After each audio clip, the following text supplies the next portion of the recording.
required to provide lawyers to the indigent accused. They did this by essentially setting out a sign-up sheet. A sign-up sheet to do felonies for free. Bruce Robert Jacobs signed up on the day that sign-up sheet went into effect, the day that law passed. The entirety of the rest of his career has been devoted to the law, to indigent defense, and to prisoners' rights. But more than that, it has been the education of people like you and I, the people on the front lines. As a professor, administrator, and dean, he has helped to ensure that there have been generations of public defenders who carried our torch. For more than half a century, he has been a teacher, a trainer, and a mentor. We give this award because of that dedication, and his name serves as a reminder that we serve the law in our client's name. Many of us are in private practice. Some of us, like me, have been prosecutors before this, but nothing keeps us from our dedication to the law and in our client's service. And that's why we give the Bruce Robert Jacob Award.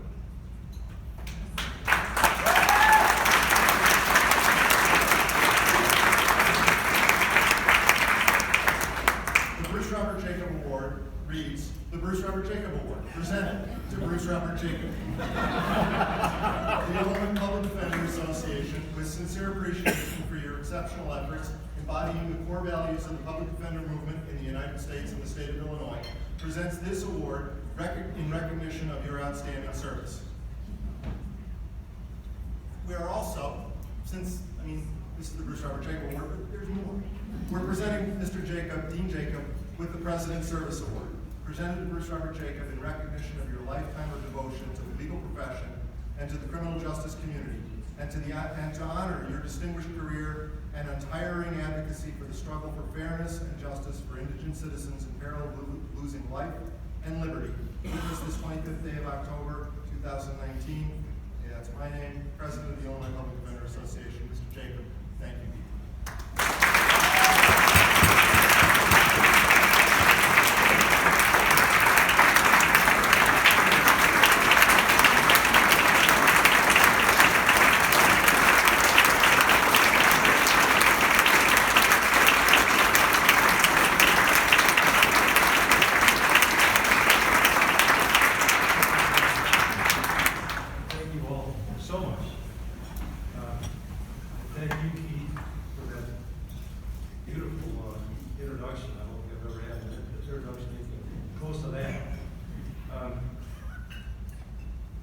When I first learned about this award, and I didn't learn about it until about a year ago.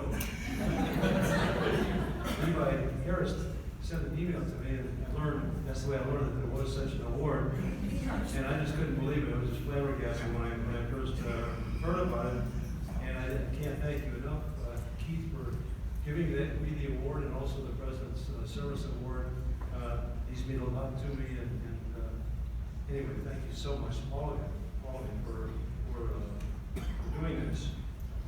Also, I'd like to say it's a real honor. It's an honor to get this Bruce Jacob Award and the President's Service Award, but also it's an honor to receive these awards in the company of the three persons who have just received the award, Edith, Gabriel, and Jessica.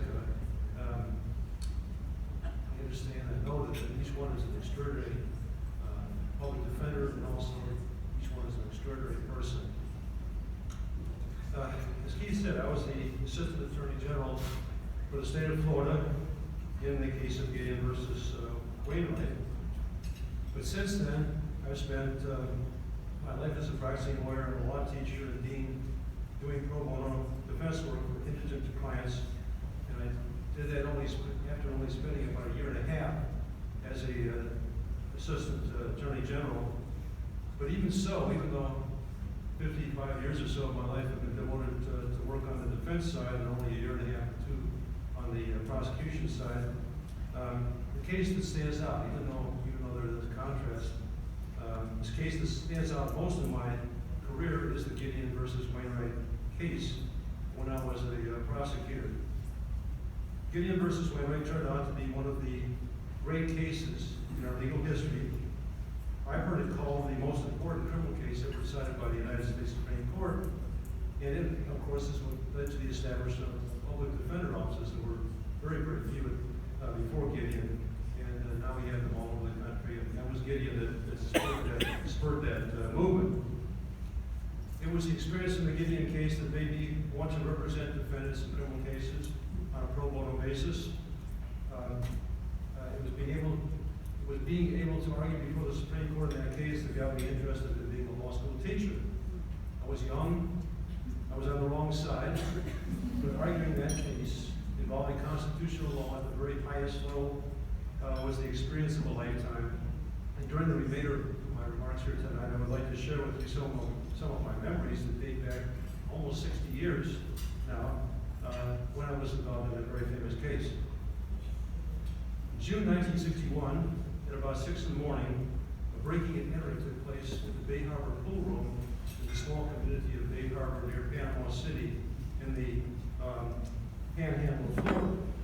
The intruder had broken a back window and had climbed through that window. Once inside, that person had drunk some cans of beer, coin boxes in the cigarette machine on the jukebox had been broken into, and a lot of coins and a bottle of wine had been taken.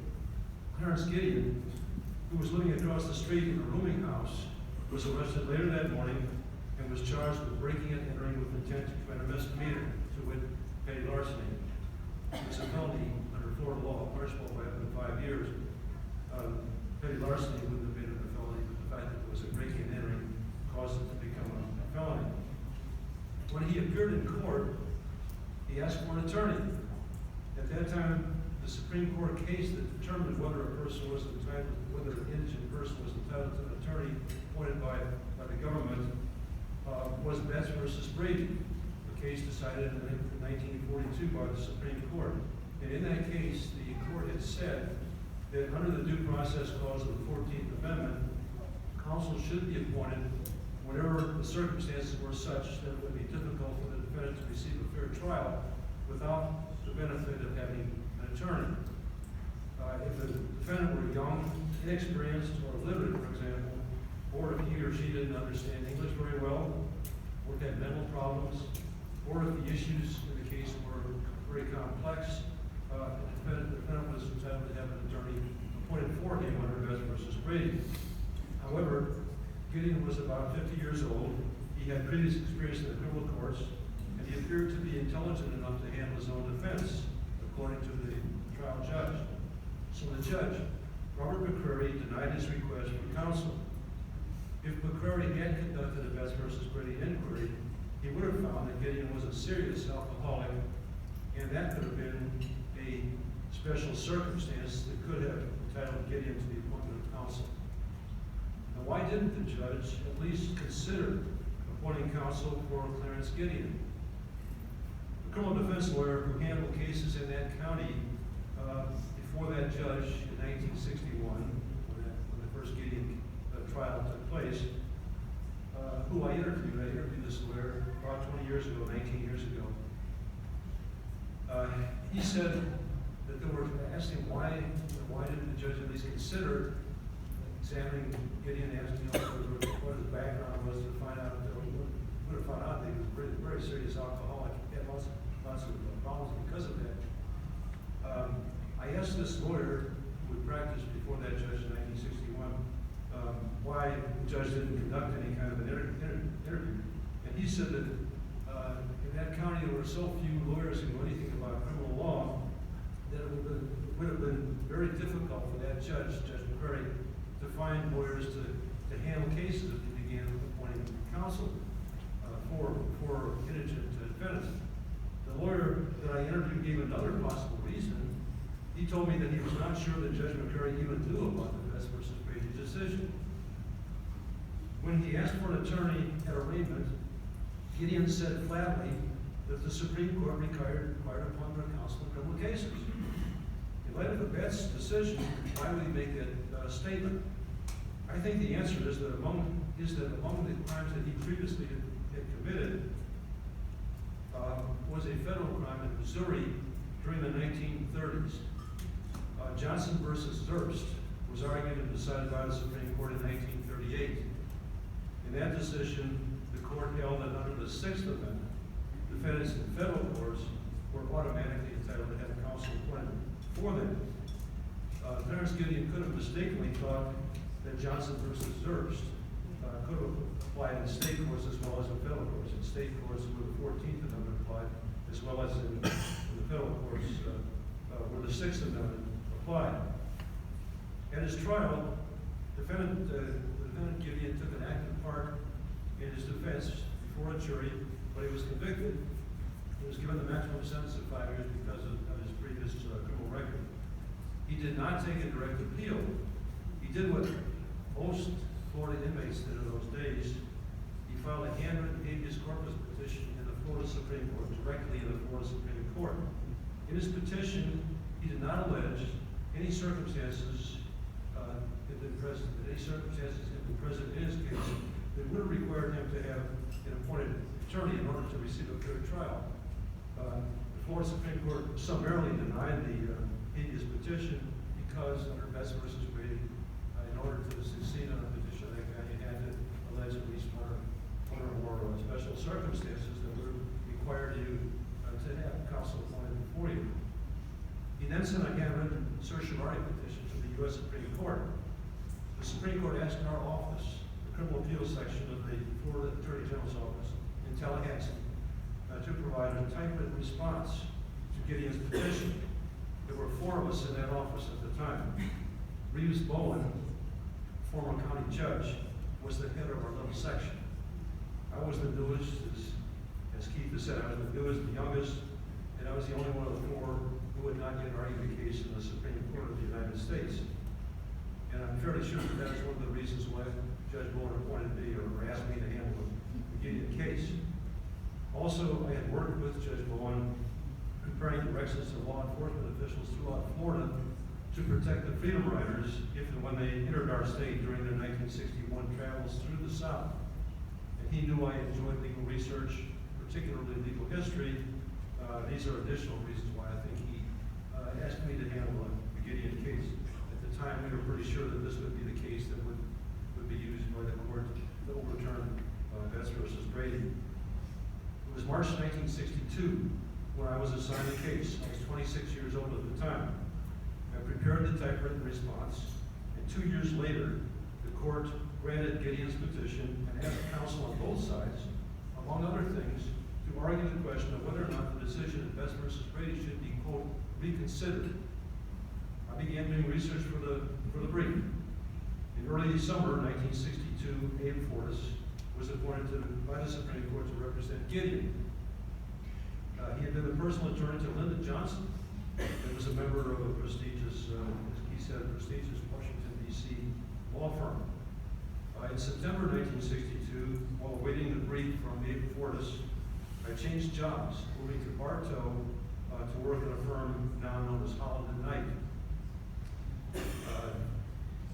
I asked the Attorney General, Richard Urban, and also my immediate boss, Judge Bowen, if it would be all right for me to continue handling the Gideon case, and they both said fine, fine. I also asked Chesterfield Smith, the head of the Holland firm, if it would be all right, and he said sure. My wife Ann, who's seated right here, and I got married at the time of the move to Bartow. Throughout that fall, we worked together on the brief. The case then was called Gideon versus Cochran. That was because H.G. Cochran, at that point, was the director of the State Division of Corrections. In the evenings, Ann and I would work at the Holland Law Library or the County Law Library, and we'd been given a key to use to get into the County Law Library at night when the building was closed. On weekends, we would drive from Bartow over to St. Petersburg to Stetson Law School to do research in the Stetson Law Library, or we would go to Tallahassee to do research in the State Supreme Court Library. The Supreme Court Assistant Clerk and Librarian, Agatha Thursby, gave us a key to the front door of the Supreme Court building in Florida. Ann and I worked in the basement where the English historical materials were kept, sometimes until midnight or later on Saturday night. In those days, there was no internet, and that is why, of course, why I needed to do library research. Also, there were no Xerox machines in those days, so I would point out excerpts from cases that I needed for my research, and Ann would copy those sections onto note cards for me to use in my When she gave me the key to the front door of the Florida Supreme Court building, Mrs. Thursby said, "Just be sure to lock the front door when you leave." In 2013, I argued a case for an inmate before the Florida Supreme Court, and it took a long time just to get through the front door because of screening devices and security personnel, and I couldn't help but recall what things were like back in 1962. It was a lot less complicated than it is today. Fortas' brief was filed in November 1962. He argued that a defendant in a criminal case just cannot effectively prepare a defense. An indigent often is locked up in jail and cannot investigate, talk to witnesses to prepare for trial. He argued that even if the right to counsel was not a fundamental right, as of the time of Bess versus Brady in 1942, it certainly was right now in 1962.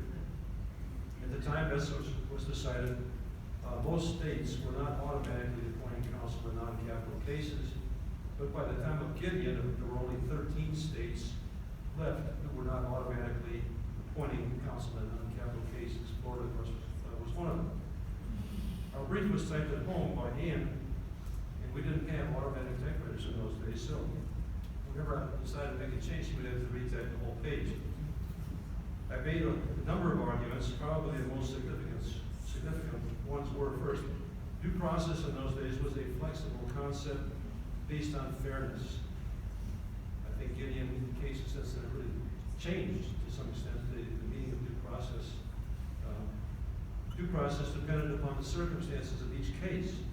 That's why the court in Bess had said that you had to examine the facts of each case to determine whether counsel was necessary. We argued that a flat rule in every non-capital felony would be inconsistent with the concept and the meaning of due process of the 14th Amendment as it then existed. Also, if the Equal Protection Clause of the 14th Amendment were to be used to overrule Betts, the states would have to provide counsel for indigents in all appeals, post-conviction cases, and all other cases in which a rich person could hire counsel but a poor person would not be able to.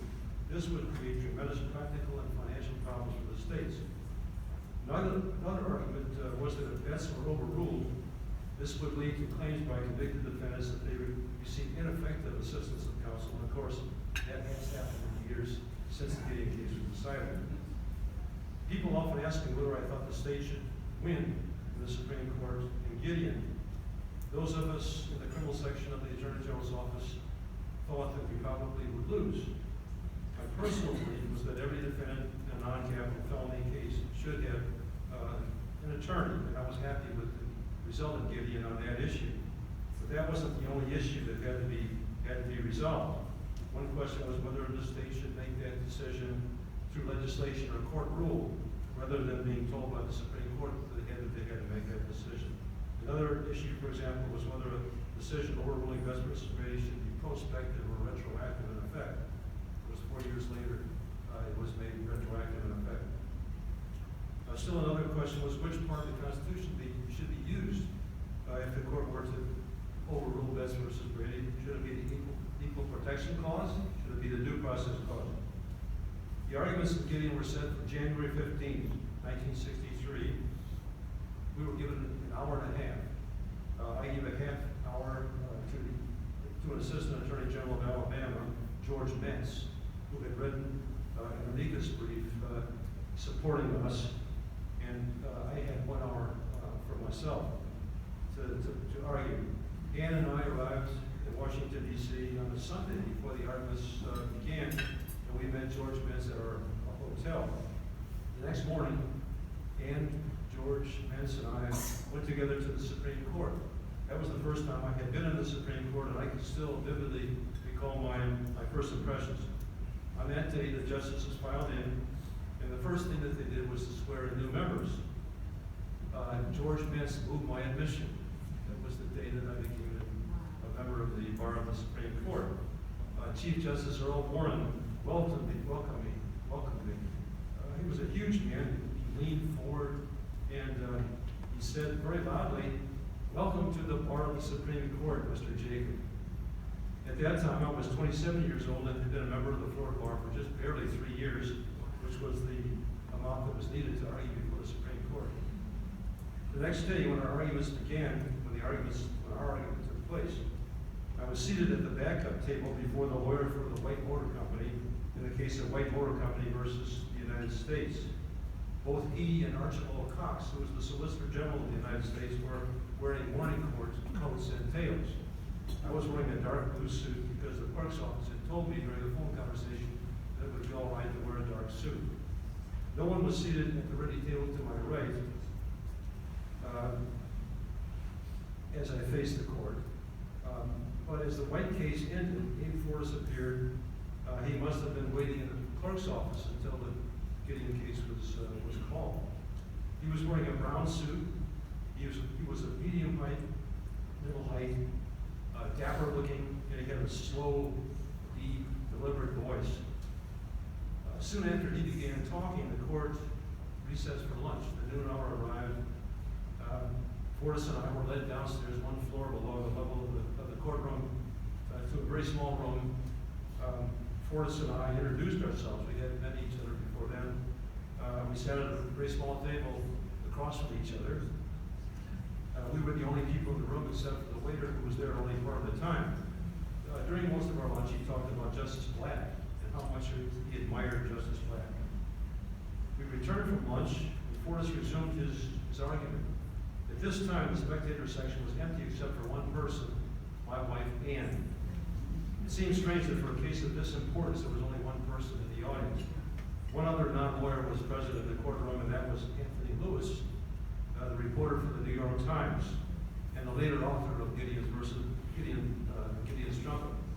He was allowed by the court to sit within the bar with his portable typewriter to my far left as I faced the members of the court. By the way, when you watch the afternoon portion of the argument in the movie Gideon's Trumpet, the courtroom was packed. However, this was not true. And was the only person in the audience. When Fortas finished, it became my turn to argue. I stepped before the podium, and my first impression was that I was down in a pit. These justices seemed to be sitting very high above me, much higher than the judges in the Florida appellate courts. They were spread out far to my left and my right in comparison with Florida appellate judges who were much closer together. Also, the speaker's podium seemed very, very close to the bench. You could almost reach out and touch Chief Justice Warren. He looked so close. The podium had lights on it. There was a green light and a red light for when the speaker was supposed to stop. I began to make my prepared argument, but the moment I began, there were questions. The intensity level was very, very high. The justices took an extremely active part in the arguments. I argued for an hour. A few years ago, I read a transcript of the argument and counted 92 questions or interruptions by the justices during my argument, and most of them had taken place during the first half hour.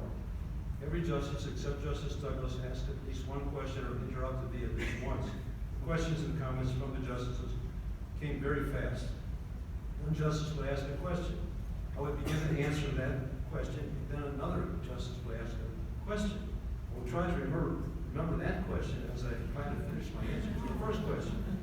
Then, as I was doing that, a third justice would ask a question or make a comment. Remembering which member of the court had asked the question, remembering what the question was, and also remembering the order in which the questions had been asked was really a problem for me. In answer to a question about Johnson versus Zerst, which was the case which required the automatic appointment of counsel for indigent federal defendants, I said that that decision was based not only on the authority the court had under the Sixth Amendment, but also the Supreme Court has supervisory powers over the lower federal courts, and that certainly enhanced the power of the court to make that decision. In other words, it wasn't only the Sixth Amendment that gave them the authority to make that decision. When I said this, Justice Black got angry in the face, got red, angry. He was the justice who had written that opinion. I still think I had a valid point. Later, when I was arguing that perhaps in a minor criminal case it would be okay to have a judge, but to not have lawyers on either side, and not have either side represented by counsel, Justice Harlan, who was the justice most favorable to our position, helped me out by saying, "Careful now, don't go too far." I was caught in the crossfire. The questioning was really brutal. When the arguments ended, Dave Fortas came up to Ann and me in the hallway outside the courtroom. I felt that I had not done well, but he very kindly said, "You have a wonderful way before the court." That made me feel a lot better. A few years later, when Fortas was on the court, I had the opportunity to argue before him as counsel in a case in which I had been appointed by the Supreme Court to represent a federal inmate. The case was Kaufman versus United States. A month after the case had been argued, H.G. Cochran stepped down as director of the State Division of Corrections, and Louis Wainwright became the director. I wrote the court and informed them of this. I did not receive an answer, but when the opinion was released, the name of the case had been changed from Gideon versus Cochran to Gideon versus Wainwright. It has a better sound, a better ring to it. But there was a newspaper strike on at the time, and Anthony Lewis, the reporter for the New York Times, phoned and he asked to interview Ann and me. He flew down. He told us that he had decided to write the book Gideon's Trumpet because he had nothing else to do during the strike at the New York Times. We gave him copies of everything in our file, and he used very much of that by writing the book Gideon's Trumpet. In fact, now, since then, a lot of my papers have been destroyed. When I want to find out something, I go to Gideon's Trumpet to find what my documents said. When the decision in Gideon was announced, Ness versus Gideon was overruled. The Sixth Amendment's right to counsel, which previously had only applied to federal courts, was now incorporated into the 14th Amendment and made applicable to the states. The opinion did not specify whether the decision in Gideon was based upon a due process clause or the equal protection clause of the 14th Amendment. The opinion merely said that the holding was required by the 14th Amendment, which of course contains both of those clauses. After the Gideon opinion had been released, the case went back to Bay County. And Fred Turner was appointed to represent Gideon, and Gideon, of course, was acquitted at that second trial. I've written a law review about the second trial. It was published about 4 years ago in the Iowa Law Journal. I won't discuss the second trial here this evening, but I will say that it is clear from the transcript that the case was won because of the skill of Fred Turner at that second trial. Turner and I became good friends from the year 2000 until he died in 2003. He had become a circuit judge. He made a copy of the entire Gideon Circuit Court file for me, and it included a pre-sentence investigation report which was made following the first trial. And in that pre-sentence investigation interview, Gideon had admitted that he had been in the Bay Harbor pool room and had taken the items that he was charged with taking. He admitted that he was guilty of petty larceny, but said that the door had been open when he entered. Therefore, he thought he should not be guilty of the more serious crime of breaking and entering with intent to commit a misdemeanor, which was a felony. Instead, he should have been guilty of a misdemeanor of petty larceny.